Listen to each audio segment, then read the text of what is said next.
My bishop, how are you this afternoon?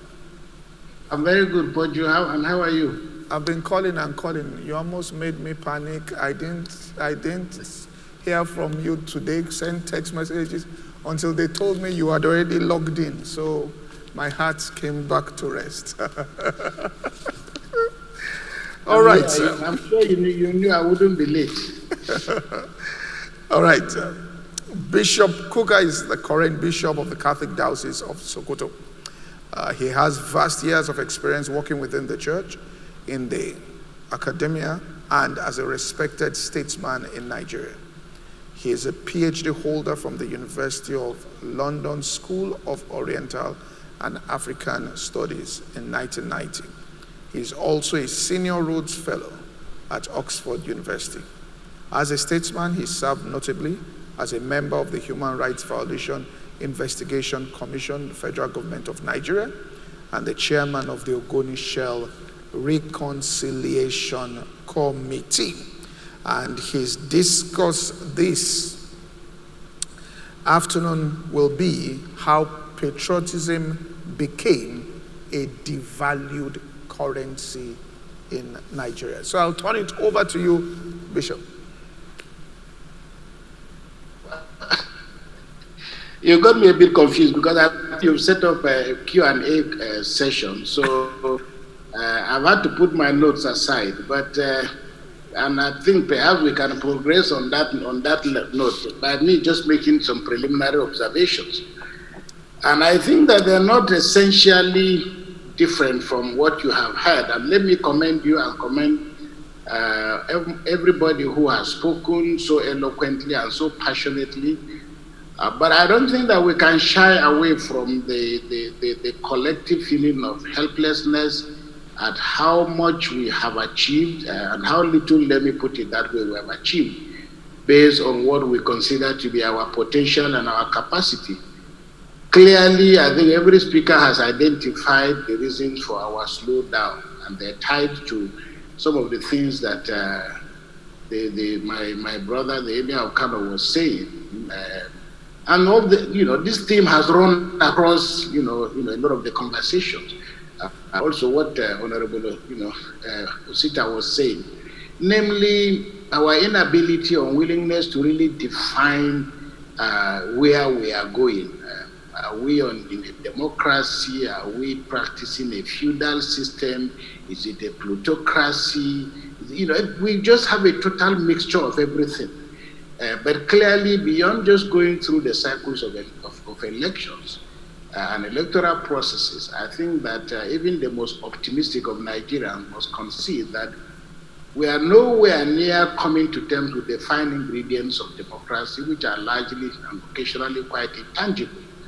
But these relate to how citizens feel about their presence, in the country, how citizens feel about the nature of the capacity of the state to respond to their yearnings, how citizens feel about the nature of the playing field, and whether the goalposts are set in a way and manner that they can actually achieve their ultimate best. Clearly, as I said, beyond just the processes of going through cycles of elections, we have a very serious problem with recruitment methods. How do people get into public life? The points have been made, and I think that the first mistake we tend to make is to assume that these identities don't matter. The truth of the matter is that they do matter, and we can't run away from them. Identities matter.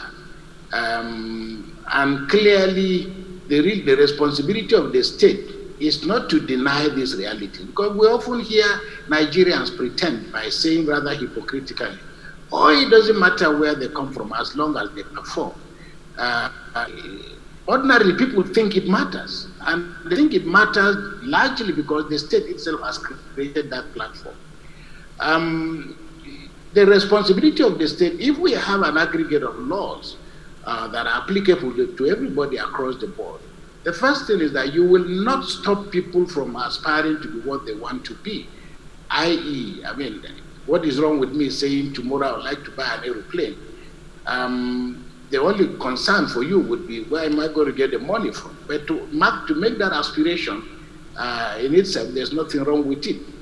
But when you have a country where, as I said, we are only nominally practicing democracy, and the reward system is skewed in a way, a manner that office holders demonstrate very clearly that it matters. If you go to the villa today, and I've been to the villa a few times in the last 20 or more years, you know that in the villa in Nigeria, you can always tell, and you see people changing their attire. You can, if you go to the villa today and you're wearing a agbada and babariga, it helps.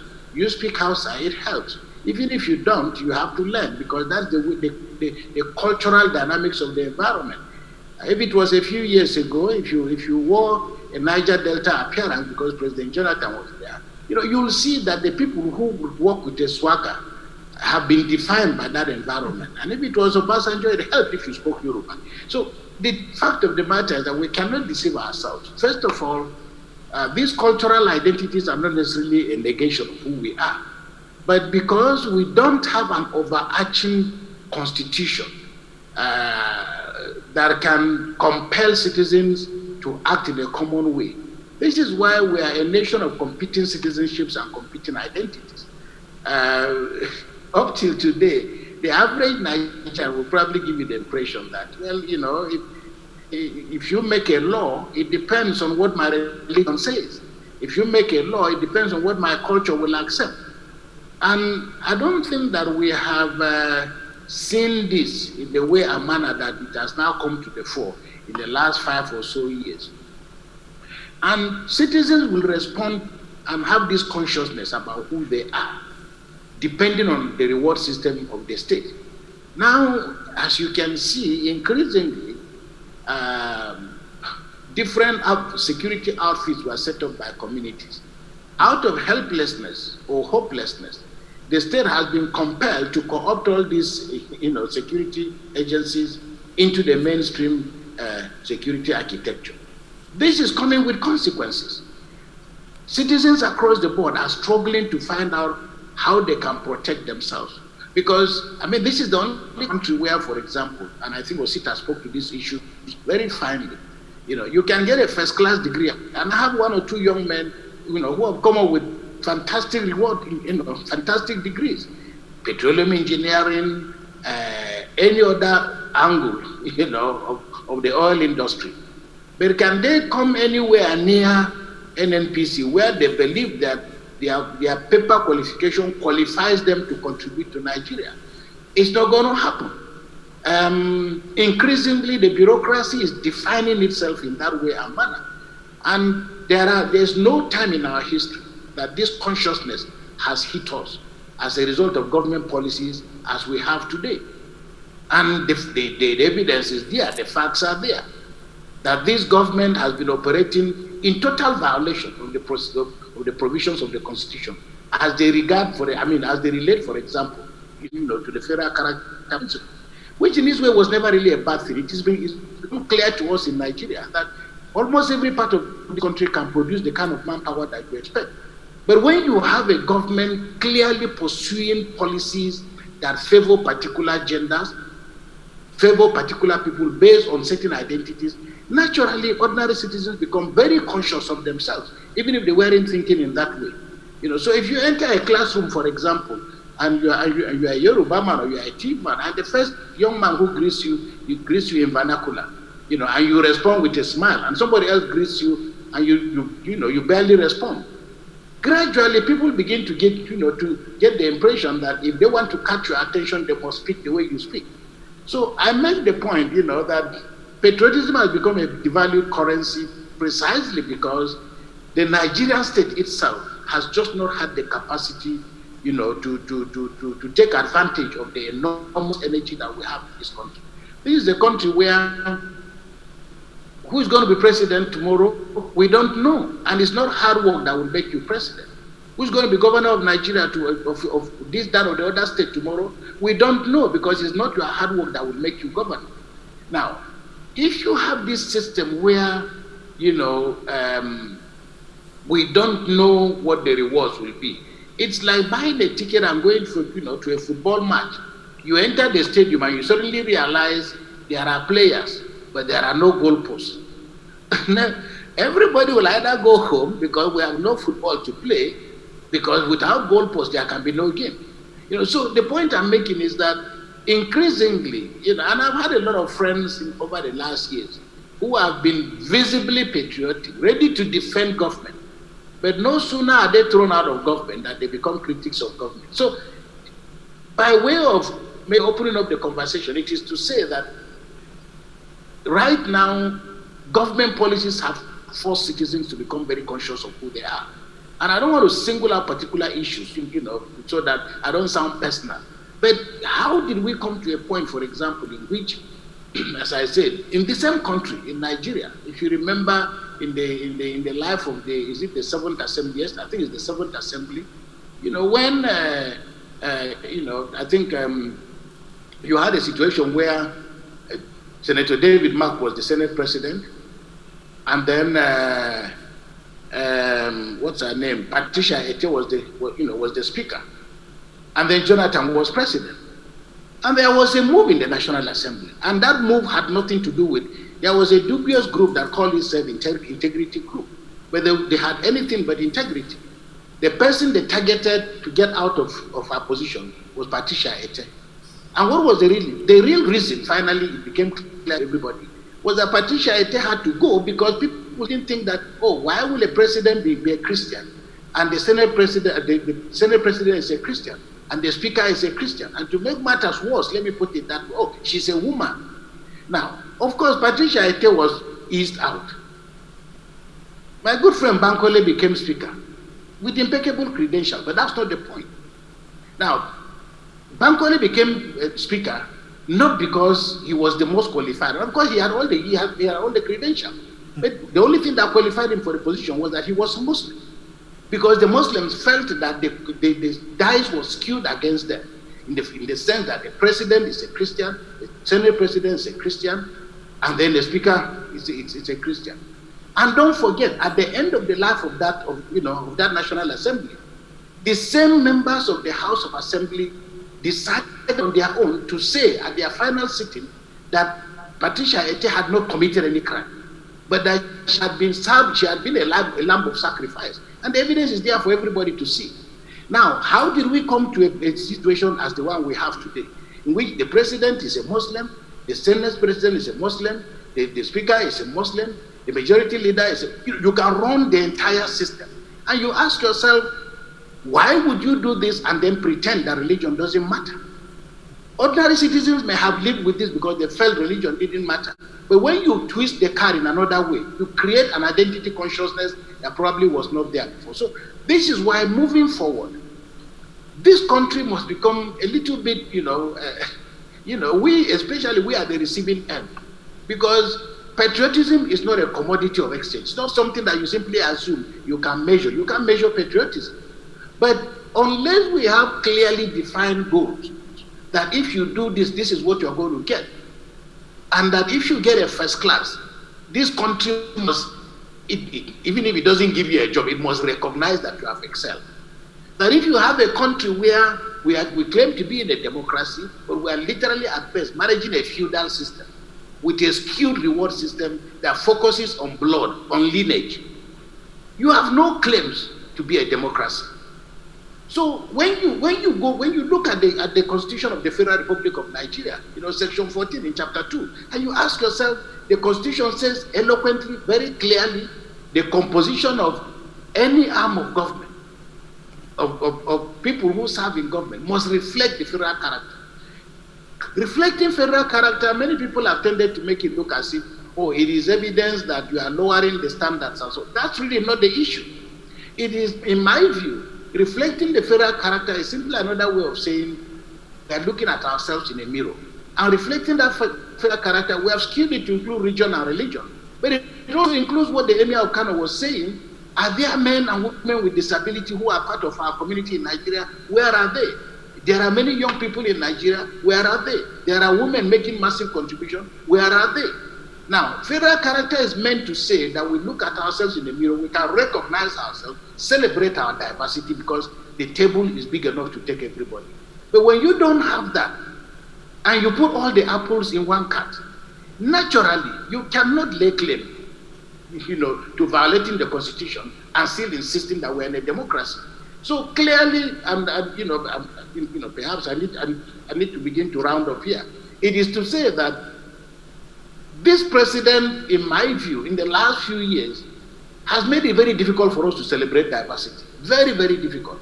And I think that unless even the worst hypocrite in Nigeria will concede that a reward system that is so skewed, whether it's in favor of men or women or Christians or Muslims or whatever, is unacceptable. Because when it was time to vote, all of us went out to vote. We made a contribution. We expected certain outcomes. And the reason why electoral processes, Dr. Kolade was making the point, why can you not just vote and go home?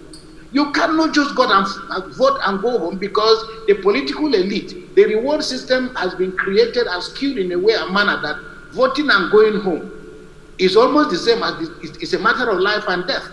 Because the government is showing you very clearly that, of course, President Buhari said, in 2011, he said, okay, you vote, you stay, you protect your vote. The question is, what do we mean by protecting your vote? But the point is, our elections will continue to be violent because people get a feeling that if your man is not in, if your woman is not in, you don't have a chance. So today, there are many communities, they have a road simply because they happen to have the right person in power. They have a school in their village simply because they have the right person in power. They are likely to get this, that, or the other reward simply because they have their people in power. Now, if you take my state, Kaduna, for example, and you ask yourself, with all the with all the eminently qualified people in Southern Kaduna, we don't have a single person, who is serving as a minister or holding any federal position. Now, when you have a system of business, you have to ask yourself, did I fail an exam? Are we a conquered people? Yet, if you are in a democracy and if you are in a system that husbands resources on behalf of communities, you must make people, that's why the Constitution talks about creating a sense of belonging. And so you can correlate violence in Nigeria with the realities that we are constantly facing every day. So for me, these are some of the issues, and that's why I said democracy has become a divine currency in Nigeria, precisely because the governments, successive governments, but even more so now, has created an identity consciousness that is dangerous to national unity, is dangerous for national stability, and is going to make the next elections and the successive governments very difficult because is the next president of Nigeria going to make sure that all the security chiefs are from, are Christians? Is the next president of Nigeria going to empty people out of customs, out of NNPC, and out of all these other places? So if we don't have a system where when you have passed an examination, you will not appreciate why you have failed the examination. So for me, these are the issues. I think we all love our country. You go back, and I've gone back and read several the speech delivered by our beloved Prime Minister. And you hear what the Prime Minister was saying in 1960.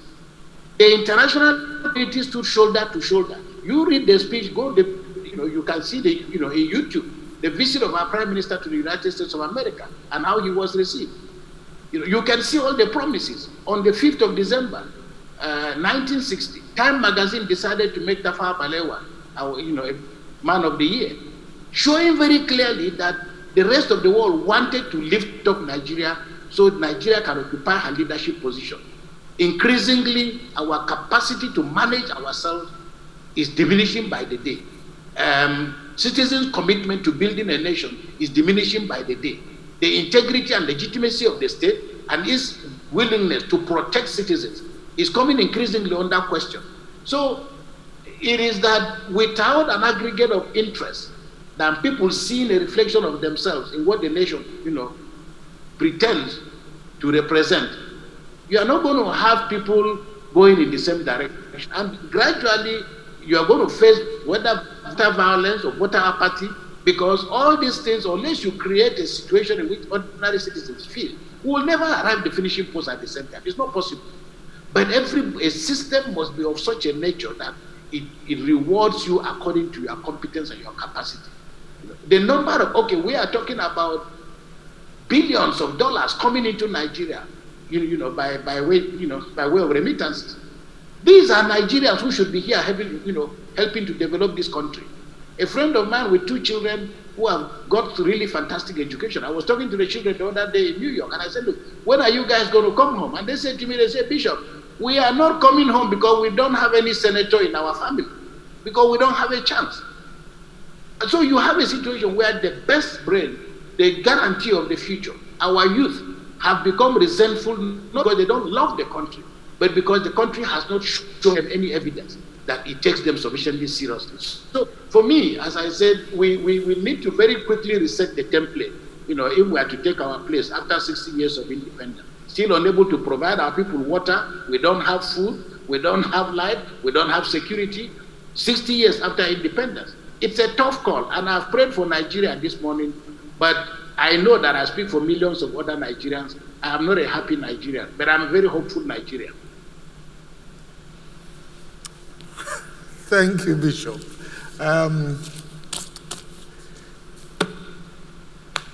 Where do you think that we went off the rails in this country? Where did we digress? Because it wasn't like this in this. Where do you think what happened?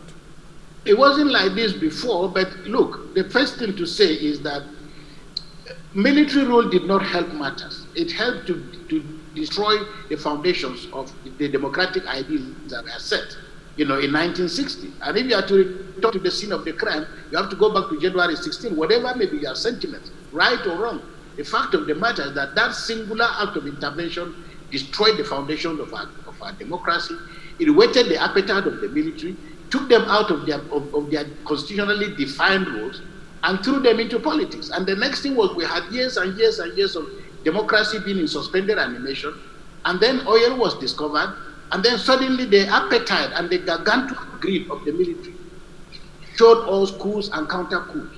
And then gradually states creation, local government creation became exercised in appeasement of particular political elite. Today you hear people tell you, oh, I am the one who got this, that, or the other state. Or people tell you, I'm the one who got this, that, or the other local government area. We know very well, local government councils were given out to some members of the Supreme Military Council, literally as a donation, as a gift. The result is that unnecessary fault lines were created. So yesterday's minority became today's majority, replicating the same contradictions of conflict, domination, and so on and so forth. And increasingly, we had a very severe, deficient leadership with the mental capacity and reflexes to be able to think about the future.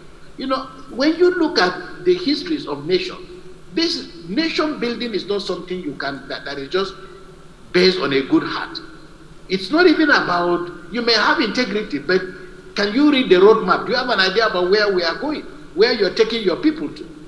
So this lack of, even if you don't have, you can have unless you are sufficiently elastic. And this is where nepotism kills us. Because you don't open up the system in a way, a manner that people with competing narratives can find a seat at the table. So where things began to go wrong was the way the military itself, by killing democracy and diminishing the rule of law and glorifying the rule of God. Increasingly, it was difficult for the military to find the right moral voice, to condemn armed robbery, for example, because if an armed robber took they set up military tribunals, but in reality, they ought to have been the ones, facing the tribunals, because if you are asking somebody to be tried because he stole with a gun, you came to power with the barrel of a gun. So increasingly, and I think that a lot of this is still in our politics today. This is why you find the politicians themselves have not developed enough reflex to be able to accept outcomes. Because with this military logic, you are either in or you are out. So if you ask where did it begin to go wrong, increasingly by the 70s and the early 80s, we see the military gradually denigrating intellectualism. We see the military suspending and terrorizing and intimidating the university community to the point that thinking became a problem for Nigeria. And no nation in the world has ever grown without a robust intellectual culture. So this is why, if you ask where did it begin to go wrong, this is where it began to go wrong, because processes for electing leaders were no longer clear. And when we talk about the Asian tigers, you can correlate all this with the way that leaders were chosen. You cannot think about South Korea, Singapore, for example, or even South Korea. without coming to terms with the nature of the intellectual equipment that these people had and brought to bear. Lee Kuan Yew talks very clearly about how seriously he took the civil service. Which kind of people ended up in the civil service? Because one of the most important institutions in any country is the quality of the civil service, because it is the conveyor belt for offering services and so on and so forth. But which kind of people have ended up in our bureaucracy? Which kind of people have ended up in the military? Which kind of people have ended up in the security services? Which kind of people have ended up in the, when you ask these questions, you realize that if we have not invested in the right places, and I think this is what Nigeria's history suggests, we shouldn't be surprised at the outcomes that we have had. So again, as I said, democracy offers us an opportunity. But once we begin to imbibe the principles of democracy, and we're grateful to God that we've had 5 back-to-back elections, this is definitely the way to go. There's no alternative to democracy. But the political class in Nigeria must make must make politics a vocation with nobility, must make public service something to be taken sufficiently seriously, not the kind of skewed and criminal reward system that it has become today. And I think your speakers, including those who have served in government, have come to terms with those realities. Thank you very much, Bishop. Thank you so much for your time. Thank you so much, sir, for contributing. Thank you for delaying my lunch. Yes, sir. Happy independence to you and everybody. God bless Nigeria. All right, sir. Okay, please do not forget, we will be, because many people have said, we should take this beyond a conversation. We have gone beyond that. We have strategic sessions which will kick off shortly, and this covers various areas of our national life. You get into that, we should not be played in public space. These are strategic sessions, and people will develop plans of actions, all right, or action plans going forward in terms of, so you can go to our website, insightsforliving.org/breakout sessions. Quickly do that now and register for the one that has to do with that which you are doing. And from there, action plans will take off. All right. Where we're going to do this now is that we have 2 more people, Pastor Tunde Bakari and Anne-Marie Slaughter. Anne-Marie Slaughter, I will introduce her. She's an American international lawyer, a foreign policy analyst, and a political scientist and public commentator. Currently, Anne-Marie Slaughter is the CEO of New America, a think tank, action tank, dedicated to renewing the promise of America, bringing people closer to its nation's highest ideals. And so, some of these skills she brings to this. She's also a